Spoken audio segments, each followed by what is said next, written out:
नमस्ते दोस्तों, आज की कहानी है माँ का श्राद्ध। कहानी अच्छी लगे तो कहानी को लाइक करना, चैनल को सब्सक्राइब करना। धन्यवाद। माँ का श्राद्ध।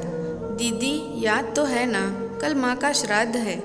हमने बड़ी पूजा रखी है उनके आत्मा की शांति के लिए, इसलिए आपको सह परिवार के साथ आना ही है। रूही अपनी ननंद कोमल को फ़ोन पर कहती है।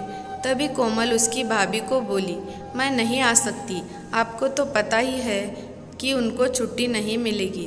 अरे दीदी ऐसे कैसे, माँ के जमाई और उनकी बेटी उनके श्राद्ध में नहीं आएंगे तो उनको शांति कैसे मिलेगी, इसलिए आपको आना ही पड़ेगा, बाकी मुझे कुछ भी नहीं पता। इतना बोलकर रूही ने फ़ोन रख दिया। इधर कोमल पुरानी यादों में खो गई। जब उसके पापा की मृत्यु हुई थी तभी कोमल अपने मायके गई हुई थी। कोमल को माँ बोली, बेटा तुम्हारे पापा मुझे छोड़कर अकेले ही चले गए, पता नहीं अब किसके आधार पर छोड़कर गए। माँ कोमल के गले लगकर रो रही थी। तब कोमल बोली, यह सब लोग तो हैं ना माँ, भैया भाभी और बच्चे, तो चिंता क्यों करती हो। कोमल कई दिनों तक अपने माँ के पास रहकर आई थी, लेकिन हमेशा ज़्यादातर फ़ोन पर बोलना होता था, कभी कॉल पर तो कभी वीडियो कॉल पर बोलना होता था। बेटा क्या बनाया तूने, एक दिन माँ ने वीडियो कॉल पर पूछा।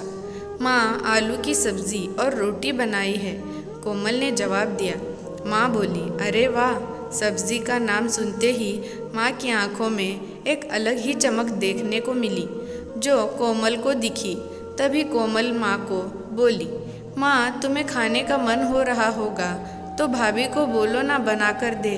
कोमल हंसते हुए माँ से बोली। तभी माँ बोली, नहीं नहीं, अब इस उम्र में आलू कहाँ पचते हैं, मैं तो ऐसे ही बोल रही थी। जब तुम्हारे पापा हुआ करते थे तब बहुत बार बनाती थी। भाभी का तो नाम लेते ही जैसे माँ की आँखों की चमक गायब सी हो गई। माँ ने कॉल रख दिया।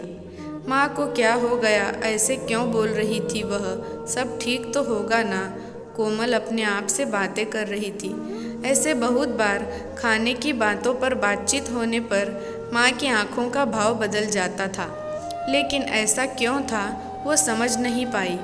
लेकिन इसके पीछे का राज उसके समझ में आया जब वह छुट्टियों में 2 दिन के लिए मायके गई थी। एक दिन कोमल माँ के कमरे में माँ के साथ गपशप कर रही थी।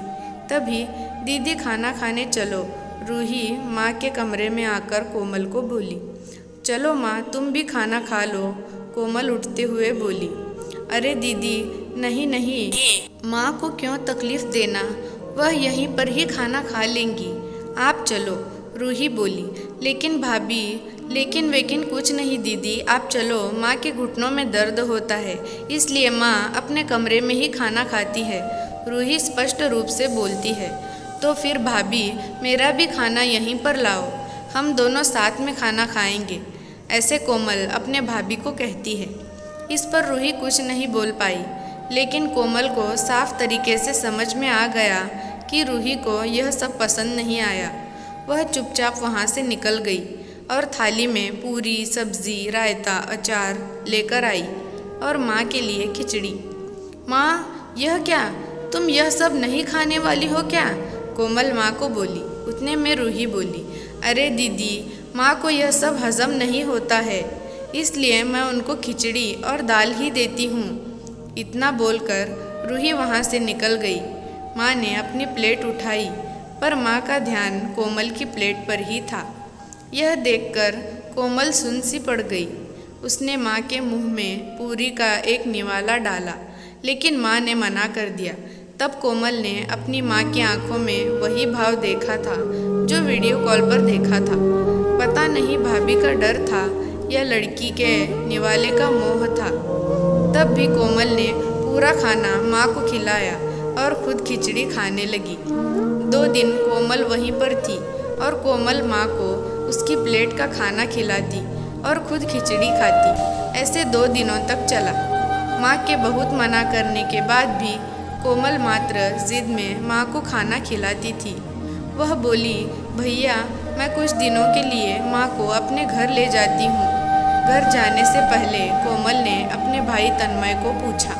वह बोला, क्या तुम्हारा दिमाग खराब हो गया है? लोग क्या कहेंगे? बेटा माँ को तकलीफ देता होगा, इसलिए माँ अपनी बेटी के घर रहती है। तन्मय गुस्से में बोला, अरे बाबा सही तो बोल रहा है वह, माँ बेटी के घर जाती है क्या भला? तू आराम से जा अपने घर, मेरी चिंता मत कर, मैं यहाँ खुश हूँ। बेटे की बातें सुनकर माँ बोली। कोमल ने बहुत जिद की लेकिन माँ बेबस थी। कोमल उदास मन से अपने घर वापस आई। कुछ दिनों बाद खबर आई कि माँ अब नहीं रही। इस खबर ने सब कुछ खत्म कर दिया था। कोमल को पता था कि माँ कितनी तकलीफ से गुजरी, लेकिन माँ को दूसरा लड़का नहीं था बल्कि एक लड़की थी, इसलिए वह कुछ नहीं कर सकती थी। कोमल अकेले ही माँ के श्राद्ध में आई। आज माँ का श्राद्ध में 56 तरह के भोग बनाए गए। सब लोग मज़े से खा रहे थे। लोगों ने रूही और तन्मय की वाहवाही करने में कोई कसर नहीं छोड़ी। दुनिया में सबसे अच्छा बेटा और सबसे अच्छी बहू कह रहे थे उन्हें। माँ के गुजर जाने के बाद इतना विचार कर रहे हैं, तो माँ जिंदा थी तब कितनी सेवा की होगी दोनों ने। कोमल दुखी होकर माँ की तस्वीर की तरफ देख रही थी।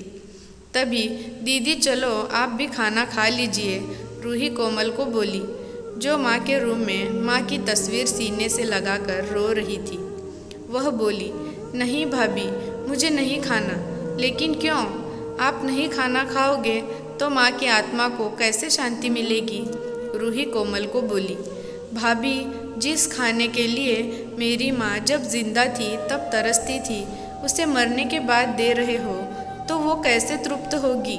सोच कर देखो एक बार। आज अपने पकवानों का ढेर लगाया है। माँ जिंदा थी तब आपने उनकी मनपसंद खाने के 2 निवाले खिलाए होते तो माँ वैसे भी तृप्त हो चुकी होती। वही माँ का असल में श्राद्ध कहलाता। यह जो भी हो रहा है वह सिर्फ एक दिखावा है। इसकी वजह से माँ कैसे तृप्त हो पाएगी? और जो घर से मेरी माँ अतृप्त होकर चली गई, वह घर से मैं कैसे खाना खा सकती हूँ भला? कोमल चिढ़कर रूही से बोली। तभी वहाँ पर तन्मय भी आ गया। भगवान की लाठी में आवाज़ नहीं होती है भैया भाभी, वो जब भी किसी पर पड़ती है ना, तब जख्म बहुत गहराई तक और ना भरने वाली होती है। आप भी तो 2 बच्चों के माता पिता हो, लेकिन मैं भगवान से दुआ ज़रूर करूँगी कि आप जब तक ज़िंदा हो तब तक आपको अतृप्त ना रखे। लेकिन आपकी ज़िंदगी बहुत बड़ी है। कोमल यह सब बोलकर माँ की तस्वीर लेकर चली गई। पीछे रूही और तन्मय की गर्दन शर्म से झुक गई। दोस्तों, माँ बाप जिंदा हैं तब तक उनकी सेवा करना, उनकी हर इच्छा पूरी करना, वही उनका असली श्राद्ध होता है। उनकी मृत्यु के बाद कितने भी 56 भोग बनाए सब व्यर्थ है। तो देखा दोस्तों, ये कहानी हमें आज के जीवन की सच्चाई बताती है। अगर कहानी अच्छी लगे तो चैनल को लाइक, शेयर और सब्सक्राइब ज़रूर करना। धन्यवाद।